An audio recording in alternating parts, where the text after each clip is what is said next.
often talk about how essential oils have helped me on my creative journey.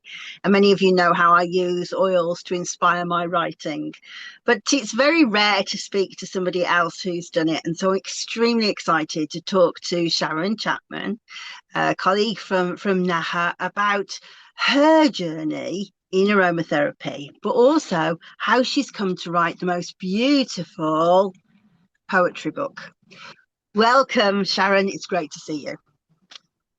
Thank you, Liz. Thank you so much for having me and having me here to talk about my passion. Well, both of our passions, writing and scent. Yeah, exactly.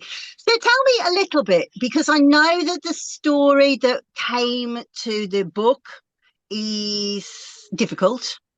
It's a Yes, painful story. And would you like to yes. give us a little bit of background about the book and the story that led to it? Okay, so this book is a book of poems, poetry, which I have not before this book. I really didn't. I wrote one or two poems, but nothing to this extent. And it came from the ending of an abusive relationship, my abusive marriage. And I think it was all my pent up feelings, things that I wasn't allowed to express within the relationship at the time. And it just came out kind of, for once of a better word, emotional diarrhea kind of just all came out because we know our feelings have got to come out at some point. For me, it was a way of working it through in poetry. I know with little kids, sometimes when they've been abusive relationships, they give them art to do and draw it because they can't process any other way. For me, it was processing it through words and putting that on paper. And that's kind of just flowed out of me. Yeah, definitely. It's a really incredibly beautiful book, I have to say, Sharon.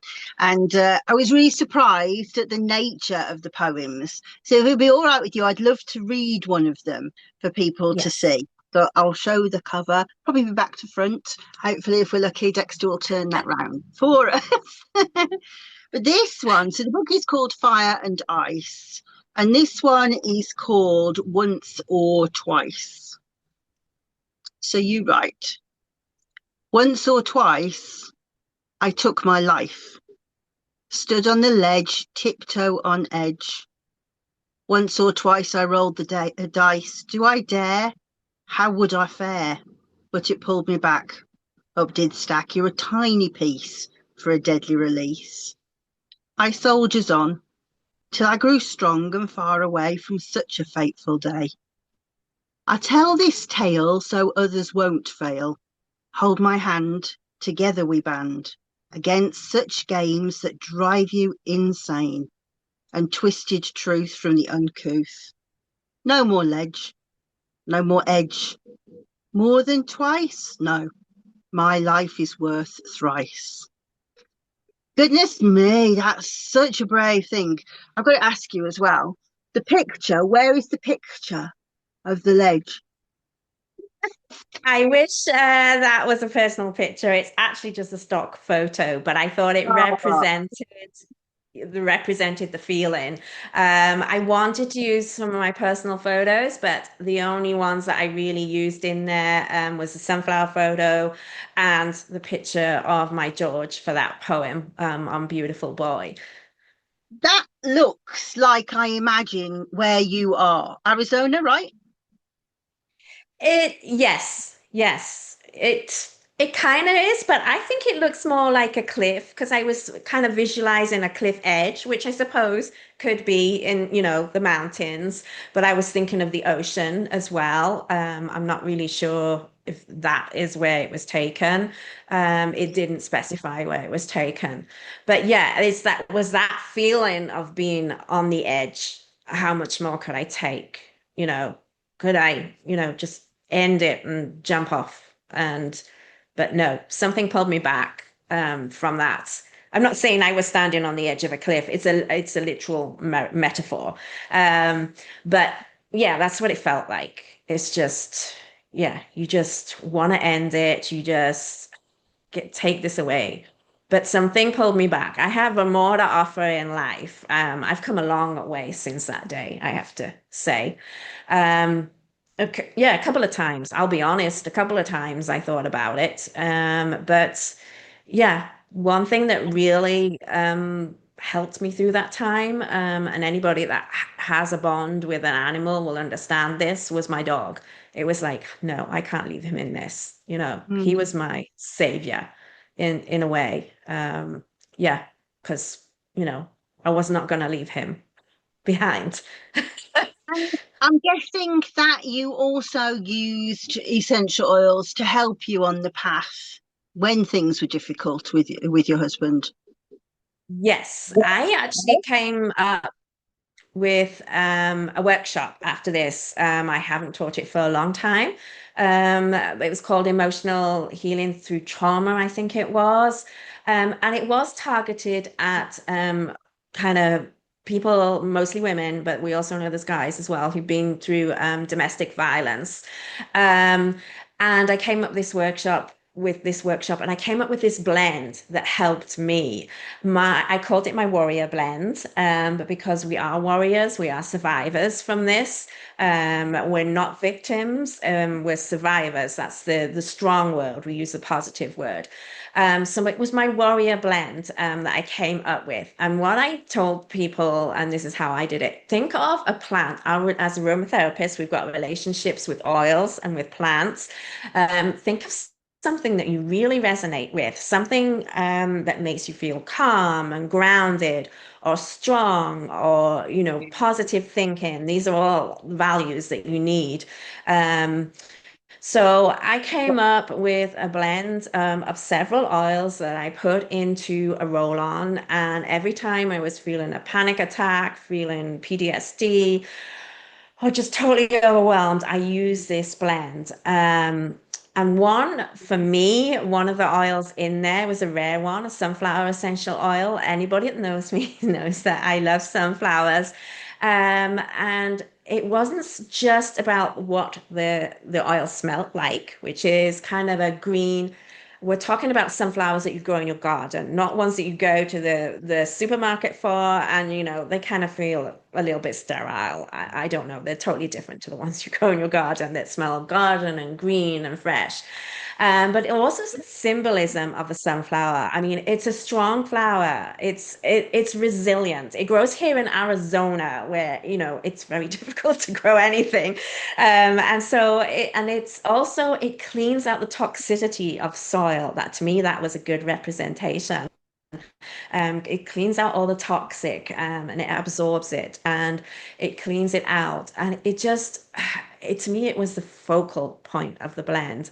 I also had things in like vetiver, carrot seed. I should have written this down. Totally what I'm thinking off the top of my head.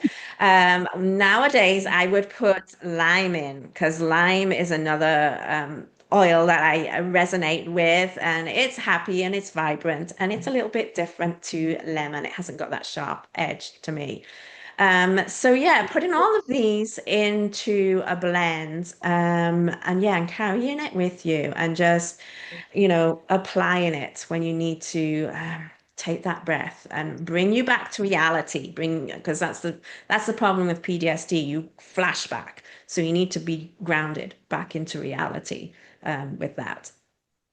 Yeah, let's talk a little bit more about PTSD because I think that essentials have got a really big part to play in this. And yeah, you speak preaching to the choir because I also suffer from PTSD after years of domestic violence. And uh, for me, I dissociate. So I can lose time completely and feel like I'm in an entirely different place. And it's a most disorientating Mhm. sensation. It's as if your past catches up with you, isn't it? So how did that play out for you, or how does that still play out for you?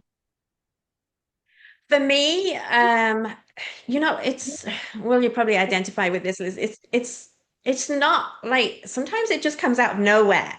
And you could be just watching the TV and suddenly it comes on and it may not be what's on the TV. It's just suddenly this attack I have. I mean, this is why I have my service dog as well. He's kind of trained to identify that. But nightmares is that's how he wakes me up in the night, is that I can feel myself fighting in my sleep and he kind of nudges me to wake me up. And yeah, grab the essential oil blend and bring you back.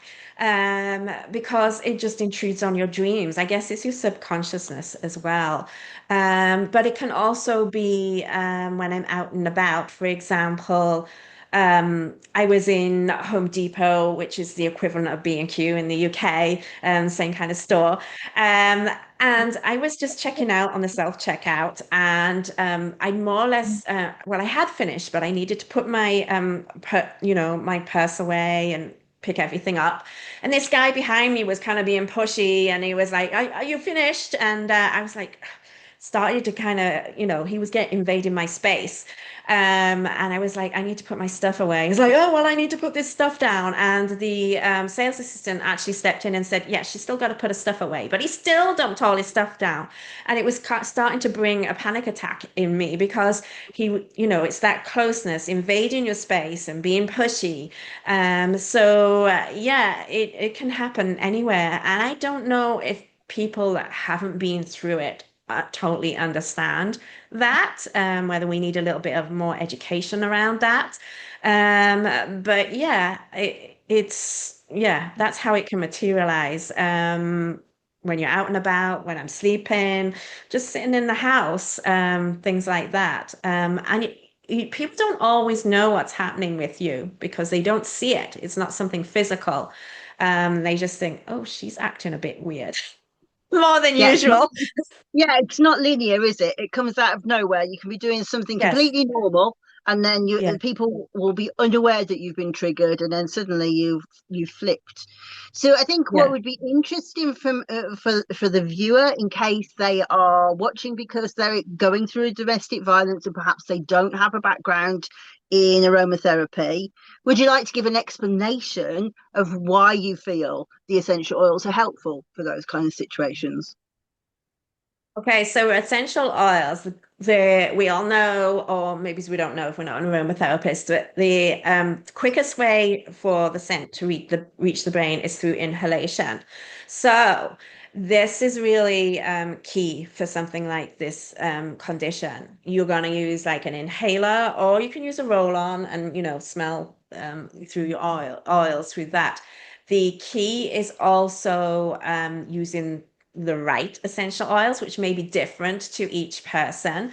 Personally, I think grounding oils or oils that are kind of, like rose oil, for example, it's kind of a heart oil, is a good oil for that. But also your top notes, like bergamot, the citrus oils, sorry, lift you up.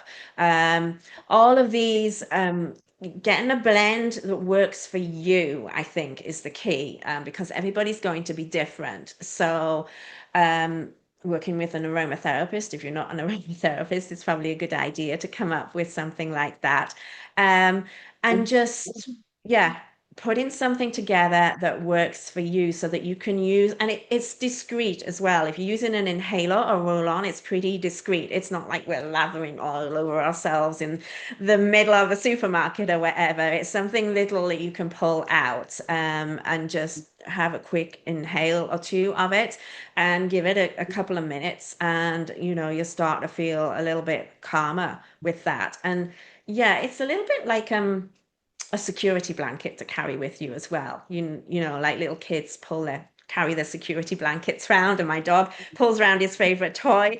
That's kind of what it is. It's an excellent tool to have in your purse Yeah, I or agree. pocket. I'm a person that believes in systems. If you establish a system and that becomes your way to cope. And I think Mm. the reason why essential oils are an excellent system for somebody who has something like PTSD or something that like panic attacks is the way that they work with the brain Hmm. works with the natural physiology of the brain. And so it encourages the brain to do something that is predictable within a system. So once you inhale the essential oils, what happens is they go up to the olfactory bulb, and then they act Right. upon the same part of the brain as memory does and the emotions Right. do. And so when Sharon's talking about grounding essential oils, those are the ones that really slow us down, make us feel like we're more in our body. Whereas citruses, top notes, are invigorating and lift us. So if we feel like we're panicking and we feel like we're out of our head, then we bring ourselves down with deep notes. And the ones when we feel melancholy and down and we want to go up, then we use top notes. But that Well explained, system, Liz. well, that system is really reliable. I find that if you Right. inhale, you know that the brain is going to do that because that's what the Hmm. brain does. It translates, it Right. processes scent in that manner. So I think, yeah, I mean, I think there's a danger. I think for some people to think, oh, it's a bit woo woo. It's absolutely not woo woo. It's so scientifically based that it Right. can help to bring us back into ourselves in the same way as like that idea of I can hear five things, I can smell four things, whatever, and bring ourselves Right. back. It slows down the breathing and it brings us back. I think it's a really great idea. Yeah. I do. I think it, other people have said, oh, breathe into a paper bag, not that we have many paper bags these days, but the old way I was going, breathing inside a paper bag. But I think the oils, like you say, it's a system and understanding it. And it also smells beautiful. I mean, who doesn't want to inhale these beautiful aromas to make us feel better? But that being said, that's just reminded me that some scents can be triggering for people. I had a friend who went through an abusive relationship and she can't go anywhere near roses because that's what he bought her. So it can be triggering. So those are some other things that we've got to remember as well if we're working with someone ourselves. If it's a it might be a scent that's really kind of really good for, PTSD, but if it's associated with a bad memory or a trigger, that's a good point to remember that we don't want to use that because that's going to have the opposite effect on us. I agree, and I respond to a certain smell. Luckily, it's not an essential oil. But the man who abused me used to bring this awful, cheap cleaning fluid home with him from work, and he threw it over me once. And years later, I went into McDonald's and they'd used it in the toilets. And I was against the wall. I couldn't get out. I was just like, it was like he was there. I was being attacked again, and Hmm. it was purely the smell. So I think that is a really valid point. I think it's in my violet video that I talk about how it's really useful, I think, to so if you can engage with some of these really bad memories in the safe space of an essential oil, because scientifically we now know that you don't actually remember anything from childhood. What you remember is the last time that you remembered it.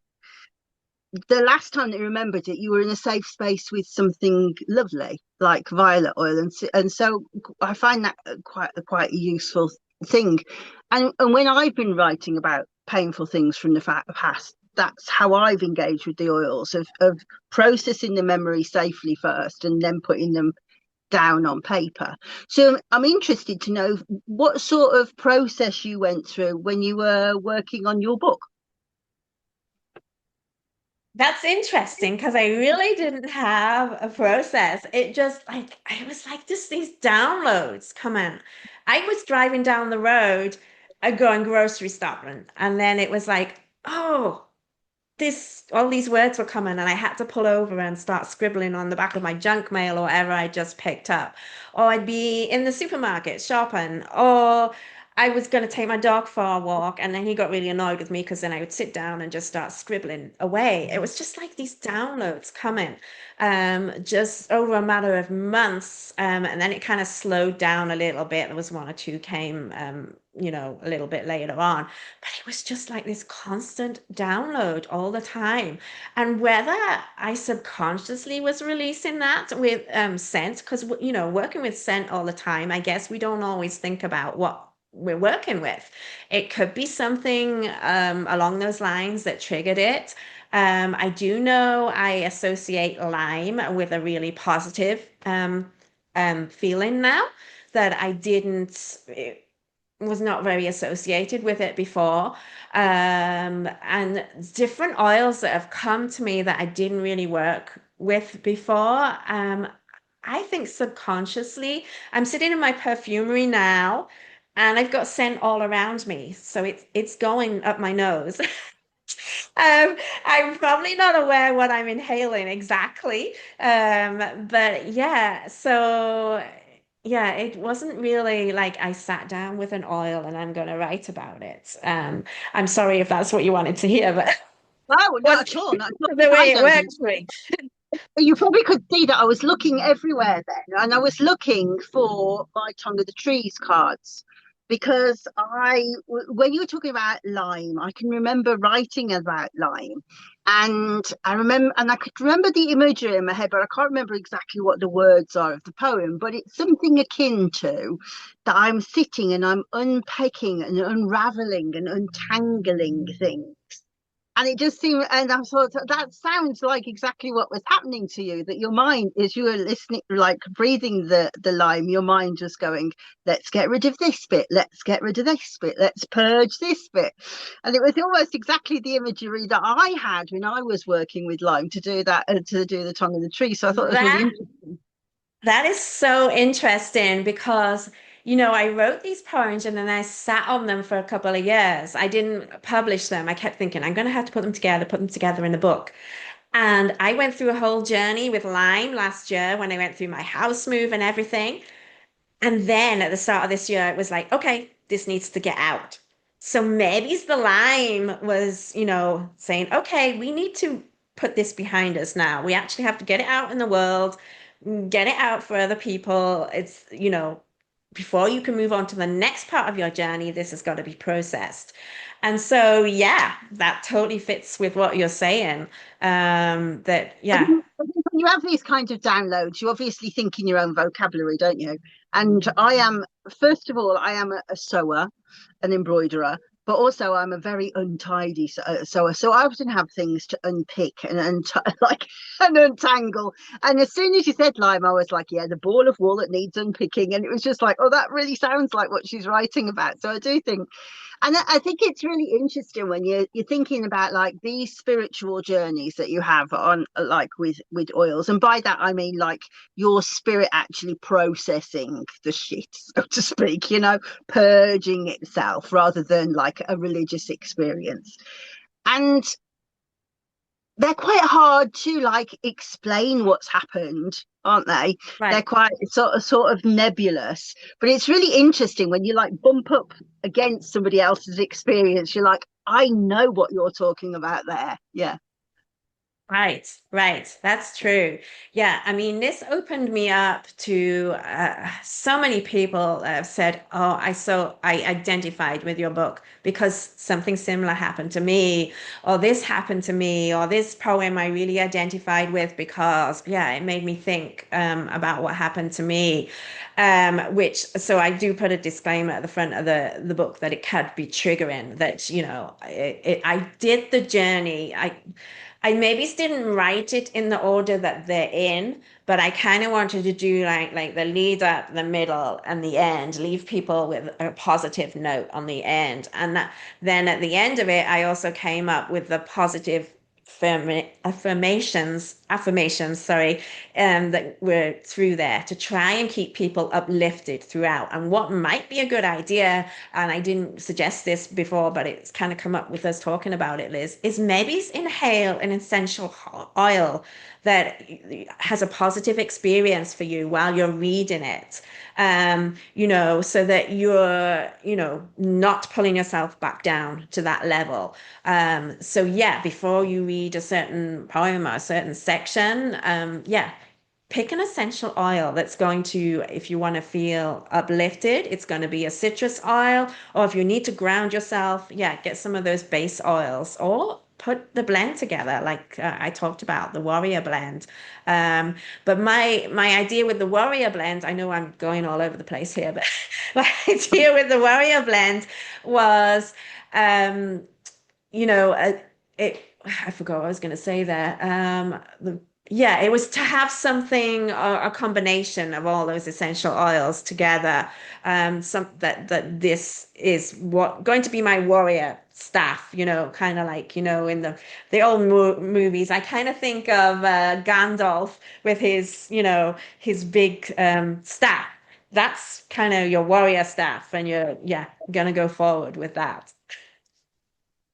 So that's made me think of two things that I'm going to hijack the conversation for a moment. So one of the, I would say, the most valuable piece of teaching I was ever given in aromatherapy came really quite late on in my career. So I've been a professional aromatherapist for over 30 years, and this happened in 2019, so really quite recent. And it Mhm. was when I went to the Drops conference in Budapest, and I listened to Rhiannon Lewis speak.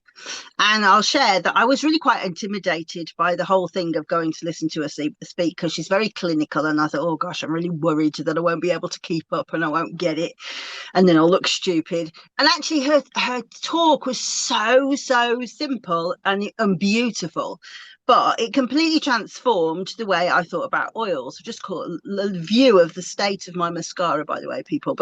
Um, but I'll deal with that in Looks a minute. good. But what she said was, when she hands a bottle of oil to a client, she says, how does that make you feel? Now, I had always handed them a bottle of oil and said, what do you think of that? Meaning, do you like that? But then I realized, but you're engaging with an entirely different set of the nervous system. She's saying, Right. how does that make you feel? In other words, do you feel happy? Do you feel calm? Do you feel sad? I'm asking, do you like that? What does that remind you of? And I think in this work, if you were to say, how does it, I'm going to smell that and ask myself, how does that make me feel, regardless of whether it's a top note, regardless of whether it's a bottom note, Right. does that make me feel like I am in a safe space? Yes, I am. Okay, I'm going to pick this book up and have a read. Right. Yeah, I think that is some sound advice. Obviously, if you've got access to the different oils, that's great to do. I'm trying to think for somebody that doesn't have access to oils, how you could direct them to something. So I would say smell coffee, smell orange, orange squash, a fresh orange, smell a flower, something that Right. makes you feel feels familiar, feels safe. Because I think aromatherapy is, we very cleverly have packaged it to be about essential oils, but it's not. It's about Right. how we experience scent, isn't it? Right. Right. And this might be too gross for some people. But anybody that has a dog, that grounds me, the familiar scent of his fur. It's like, oh, yes, I'm home. So that might be something similar if you have kids as well, the kids' blankets or a cat or a dog, or just something of your own that, smells familiar. It doesn't have to be something pretty like an orange or a coffee or whatever, or a flower, just your feeling of home. And that was important to me. I moved house last year, just to sidetrack a little bit here. Um, and I found how disorientated it was. I sold my house, and to cut a long story short, I ended up buying an old cottage that needed renovating. So I was out in bouncing around from a hotel to an acquaintance's converted garage to a not very nice Airbnb for a while. And that was so disorientated and not having a sense of home. And that was to do with scent as well. It just, all these unfamiliar, ooh, yucky smells. So my aromatherapy did help me through that as well. Having a sense of home, a safe space is basically what I'm trying to say, is very important. And that kind of drilled it home to me, for want of a better word, of how important that was to feel safe. Because if you've been through a relationship like that, your nervous system is on edge. It's always in the flight mode, or fight or flight mode. It's like, I've got to be on guard, and just getting it to chill and calm down. That is a battle in itself. Um, yeah, safe and familiar, I think, are the key words. I agree. And I mean, the more we learn about olfaction now, we know that the body needs GABA to be calm, and that actually GABA is partly manufactured by the olfactory neurons. So if we take time to smell, if we kind of go through these rituals, we're actually saying to the body, I'm engineering a system of calm in you, which I think is really powerful. I'm thinking back to that what you were talking about with the sunflower, and I do think as well the stories that you tell yourself when you're making and designing things are really empowering, I think. So, like the way that you were saying, right, this is Gandalf's staff. Having those backstories to the oils and saying, right, I'm choosing this because this represents this to me, that this reminds me of this, that I feel like I can tap into this energy.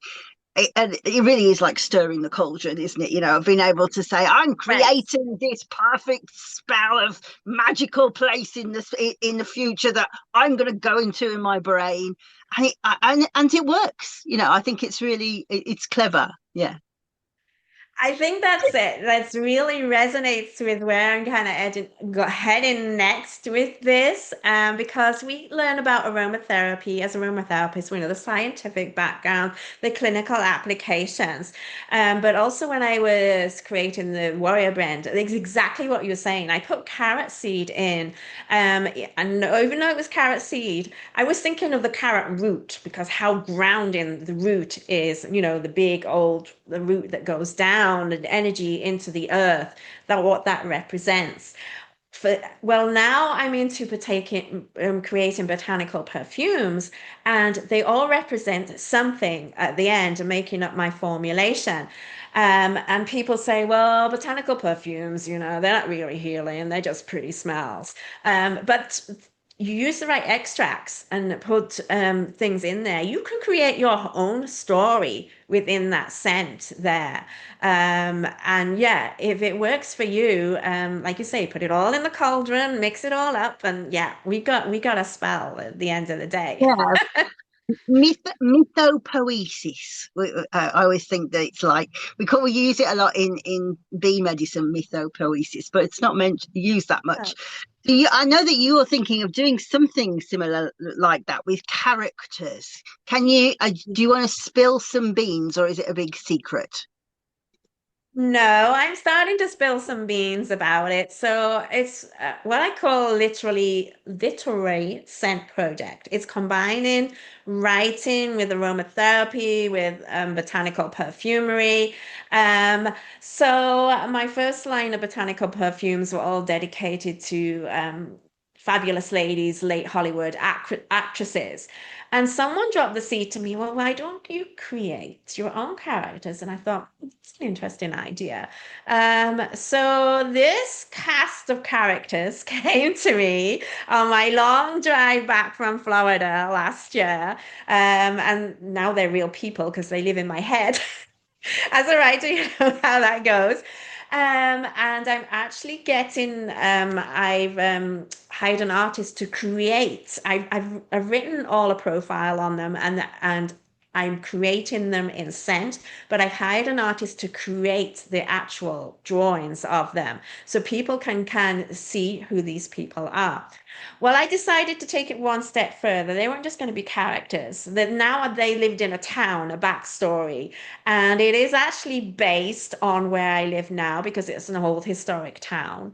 But it's kind of got a steampunk, Western vibe, fantasy world. You know, I love because you can throw anything in. And so all of these characters are going to have a story, which I am going to be dropping hints about how you can kind of read their story. Um, Also, as well as them, you know, buying the scents that represent them. And it is going to be a combination of clinical aromatherapy, as in they will have the therapeutic properties lined up with the characters.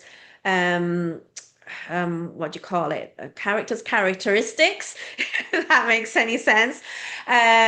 Along with the beautiful smells. And scent is going to be a big part of the story as well, of course.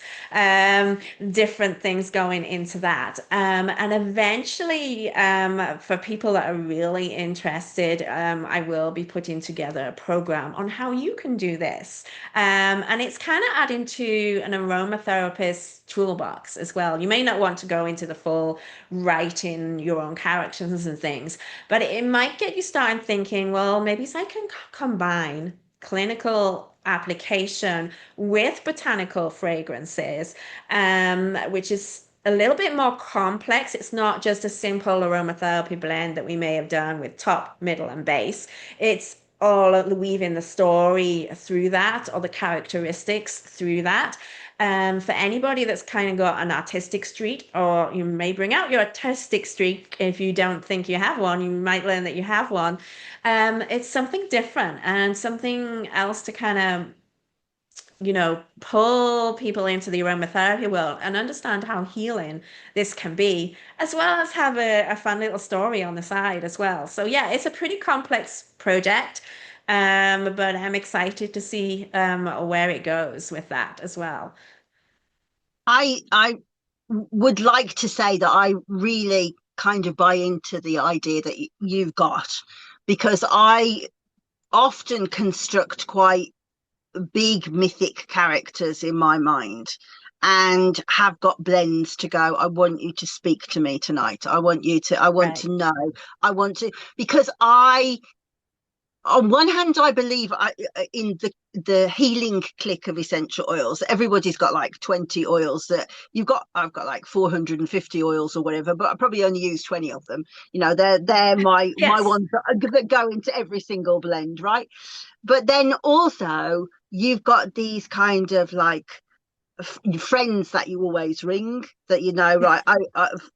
For example, if I wanted to know a publishing thing, I would pick up the phone to you. You know, you've got the experts, but then you've also got like these spiritual parts of yourself that know the answer to things, but sometimes you can bottle out of actually saying them yourselves. And so yeah, I quite often use oils and say, right, okay, I want to speak to that character, almost as if I've got like dissociative personality disorder. There's lots of different Yes. me's, you know. I will, so I think that's a really clever thing that you've designed.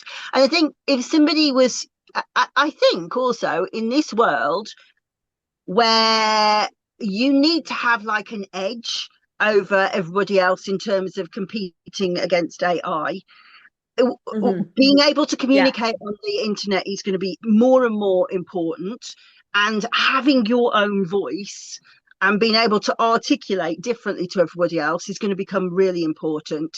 So being able to kind of create that master character and tap into it and being able to let it flow onto the screen, I think will be a really amazing skill for a lot of people to have, even if they think, oh, I can't think how to use it therapeutically. I think as like a toolbox for your business, it would be really clever to be able to do it. Yeah, I agree. I mean, I wasn't the way I was going. I wasn't kind of I just kind of fell into it like things in my life. Um, but yeah, creatively. AI can't think creatively, and it should never be able to think creatively because um that's what's all unique to each of us. How I think about something is going to be different to how you think about something. So it's something unique that you can tap into and people kind of identify with it.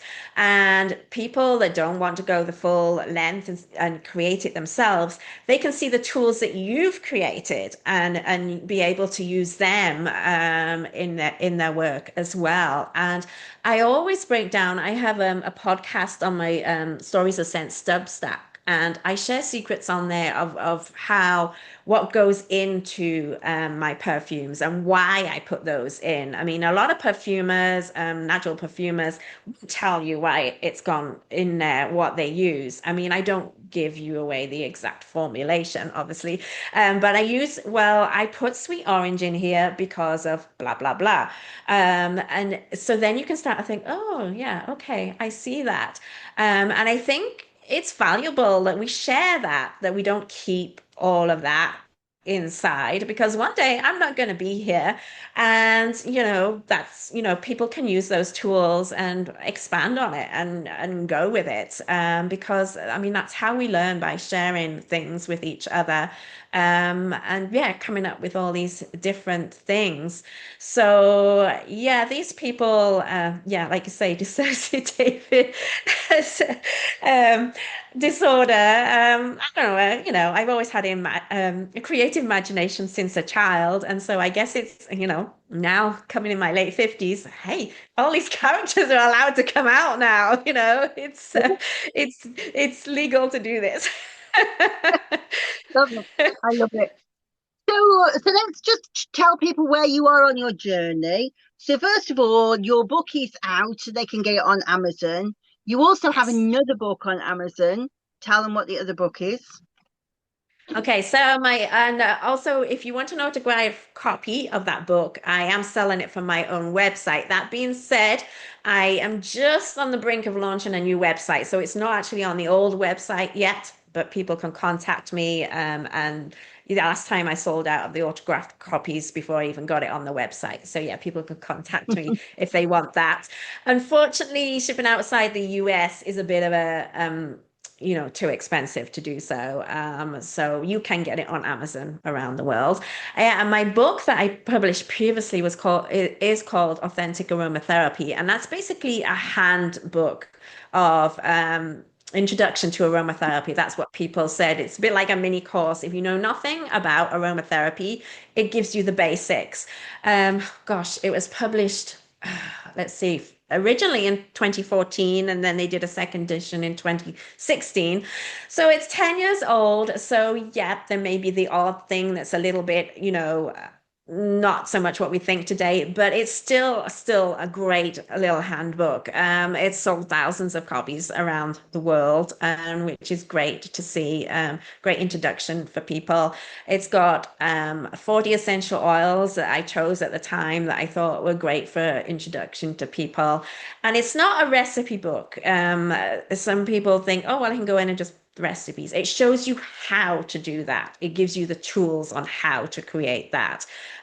So that was a difference I wanted to do with that. So yeah, you'll find that on Amazon, and I also have that on my own website as well. The original was the hard copy, but the second edition was the paperback copy. The only difference being hard copy, paperback. It's got the same information inside. Yeah. And so the main place people can see your most active work at the moment, I think, is Substack. Is that right? Yes, I have a blog. Well, it's kind of a journal. I don't like the word blog. It always sounds informal when it's just a place you can access my work the way I am going with what I'm doing. It has, I got a botanical fragrance feel, but I am incorporating aromatherapy into that. You can subscribe as a free subscriber, but the paid subscriber rate, which is really a steal for what you pay for a year for the information you get, because I started it in, let's see, I started it just before the 2023 NAHA conference. So there's like 3 years of work on there. And I write every week either a paid post or a free post. So there is a lot of a back catalog in there. And I've done, I invented my own fragrance wheels, like scent wheels, and kind of categorize things differently to the traditional fragrance wheel, which is kind of a fun project. And I introduce people to scent vocabulary if they're not familiar with like the perfume vocabulary, which I wasn't when I started. It's a little bit different to aromatherapy language. So that's really good to get you started. And then behind the scene looks at the work I'm doing. So yeah, if you want to follow my latest projects, that's where you need to be at. And so this project with the characters, when do Mhm. you see that starting to unfold, and where can people follow it? Okay, so I strongly advise subscribing to my Substack. Too many S's in there. You can also subscribe to my newsletter on Sedona Aromatics. So that is the best place, and I will be dropping things on social media and doing little videos. I'm probably going to start, let's see where we at. We're just about into August here as we're recording this. So it probably later this year, but definitely 2027 is going to be the big drop.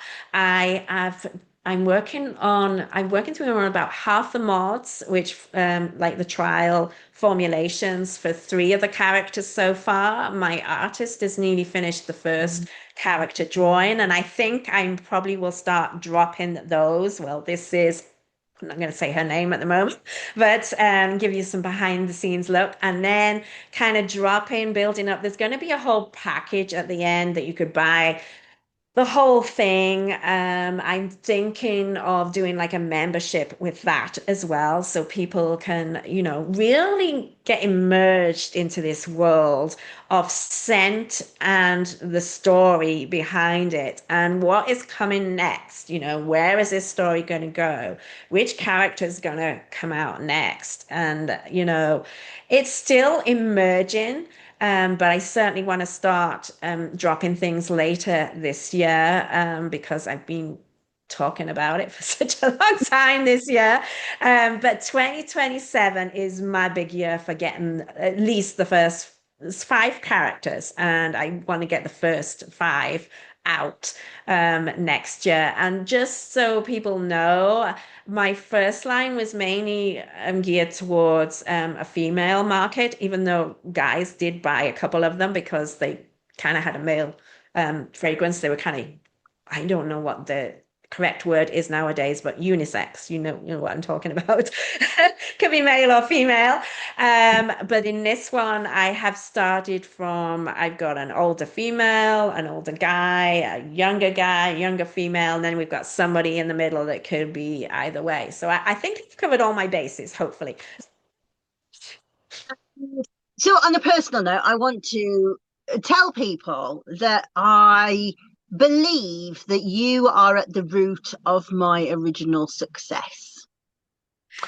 That, and that people should really know what you did for me, because I think it was a very powerful and generous thing that you did. So when I decided to write my first books, Sharon did a blog post and featured my book and me on the blog post. And if you Google me, her post comes up higher than mine in terms Oh, of wow. explaining who I am. And it was thanks to Sharon's support that people trusted my books and my work. And I genuinely don't think I would be where I am now without you. So I wanted to say thank you for that.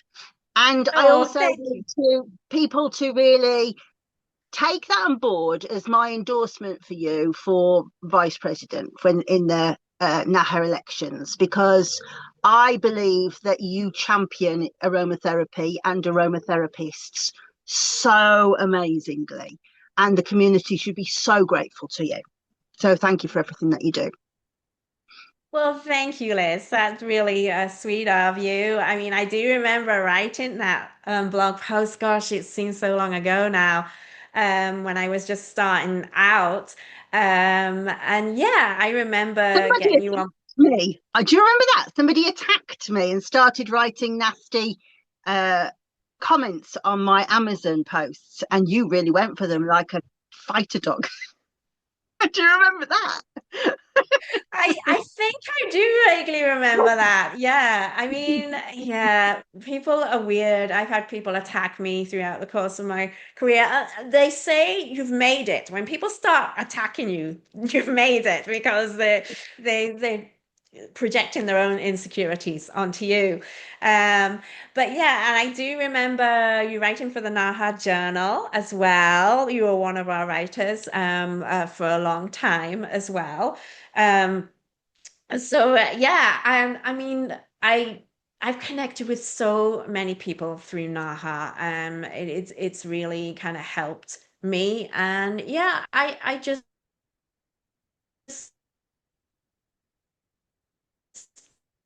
and yeah, just doing my own thing. I've always been a little bit more my work with what I do. It's the You're way my you're sorry, brain goes you're breaking up now. So back to can you hear coordinator. me? Can you hear me all Yes, right? So yes. you broke up then. So do you want to say that bit again since you've been about NAHA coordinator? Okay, so since I've been director coordinator for NAHA, I've connected with so many directors around the world and through the US, and they've all got amazing stories and they all should be shared. I mean, we're all so different, we're so individual, but we've all got something to offer. And just because somebody does something slightly different to us doesn't mean we're doing it wrong or, they shouldn't be doing that or whatever. As long as we're practicing the profession safely, being safe about it, we've all got something to offer, and it's so fascinating. I love to hear everybody else's stories. I really don't like talking about much about myself. Video is things. I've tackled video this year finally in getting myself out more there on video.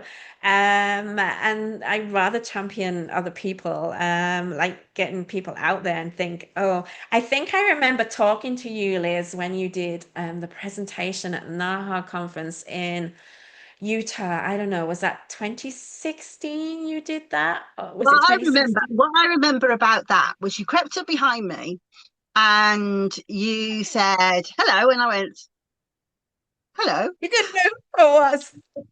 No, my whole experience was like you were so different to what I expected you to be. Like I had absolutely no realization it was you at all. I've never had it so strongly about anybody else at all, but I was like, who is this strange woman? She's very friendly, but I have no clue who I'm talking to right now. You've done all of this lovely stuff. And then you went, I remember Sharon, and that. I went, okay. Yes. Yeah, Known I for do. my brilliant mind, I am. But what I do remember is you were going to be presenting, and I said, "Oh, I could never get up on there and present." And you said, "Be good at that." And I was like, "Oh no, I wouldn't." And here I am, 10 years later. It's just, yeah, you never know where your journey will take you. But I have got to say, it's with the support of everybody in the aromatherapy world that this is where I am today. And I really value that. I really value it. And I love that we can connect more on Zoom now. I think that really did help with changing things because we've a little bit more disconnected, even just via email.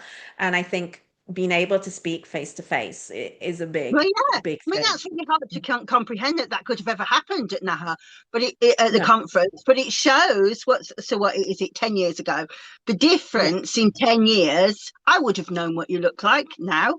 It's incomprehensible, but I just didn't have a clue.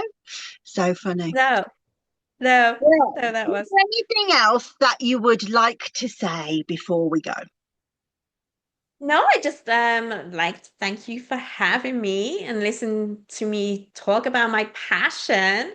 And it's so nice just to kind of have a chat with you, Liz. And thank you for all that you do for the aromatherapy world as well. And I think you're a very insightful writer in what you do. See, I'm turning it back on you now. Yeah, don't do that. But for me personally, yeah, let's turn it back to me.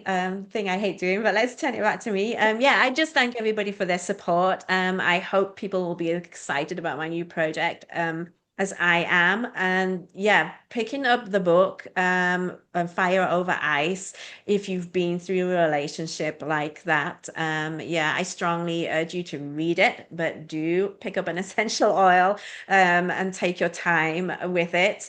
Um, I wanted to put that message out there. It wasn't so much about making money on this book, it's more about getting the message out there. Um, and so that other people know you're not alone. We're all in this together, as they say. And yeah, know that you're supported. And working together instead of against each other is, a lot more powerful. You know, that somebody's probably going through something very similar to you. You just don't know it, when you pass somebody on the street or whatever. So, so yeah, just let's put a little bit more kindness out in there in the world and support each other. What a beautiful way to end. Thank you, Sharon. Say goodbye. Thank you, Liz. Bye.